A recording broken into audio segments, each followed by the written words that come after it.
हिमाचल प्रदेश विधानसभा के मानसून सत्र के चौथे दिन सत्ता पक्ष और विपक्ष के बीच तीखी नोकझोंक देखने को मिली। मुख्यमंत्री ठाकुर सुखविंदर सिंह सुक्खू के जवाब से असंतुष्ट भाजपा विधायकों ने सदन के बाहर आकर नारेबाजी कर प्रदर्शन शुरू किया। इस पर मुख्यमंत्री ने विपक्ष के आरोपों पर पलटवार करते हुए कहा कि सरकार हर मामले की जांच और योजनाओं की समीक्षा निर्धारित प्रक्रिया के तहत कर रही है।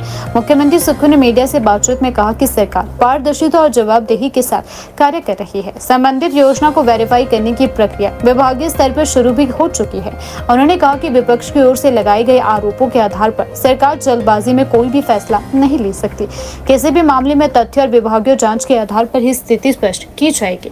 भाजपा के प्रदर्शन पर मुख्यमंत्री ने आरोप लगाया कि विपक्ष सरकार के खिलाफ माहौल बनाने और अपने कथित मामलों से ध्यान भटकाने के लिए प्रदर्शन कर रही है। उन्होंने कहा कि प्रदेश की जनता के सामने सच्चाई तथ्य और जांच के आधार पर सामने आएगी। वहीं सदन के बाहर भाजपा नेताओं ने सरकार पर विभिन्न मामलों में अनियमितताओं के आरोप लगाते हुए विरोध प्रदर्शन किया। मानसून सत्र के दौरान दोनों पक्षों के बीच तीखी राजनीतिक बयानबाजी का दौर जारी है। देखो, विपक्ष के पास कुछ नहीं रह गया।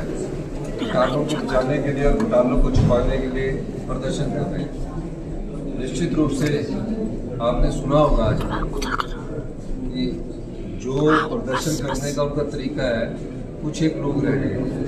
अभी क्वेश्चंस में वो वॉकआउट कर गए। आधा घंटा जिस क्वेश्चन में हुआ उसके बाद एक सदस्य स्पीकर की मर्जी के बाद बगैर ही हाथ खड़ा करने लगा।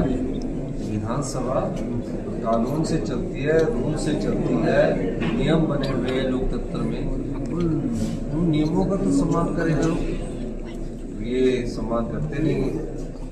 सारा योजना को वेलफेयर डिपार्टमेंट के द्वारा हमने शुरू कर दिया है और तकरीबन 3000 लोगों को सारा पेंशन मिलना शुरू कर दिया। पहले वो हेल्थ डिपार्टमेंट में थी।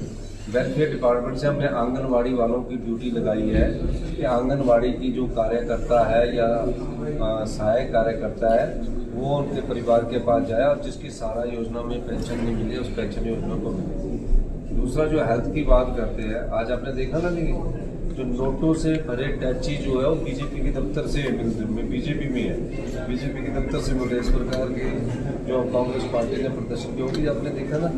ये सारे जो इन्होंने गलत काम किए वो सारी चीज़ों को हम जनता की अदालत में रखें। जनता पार्टी ने भ्रष्टाचार किया है, उस भ्रष्टाचार को जनता की अदालत में रखने का दायित्व हमारी सरकार का। हम कोशिश कर रहे हैं कि जो भी तथ्य हमारे पास है वो जनता की अदालत में रखें।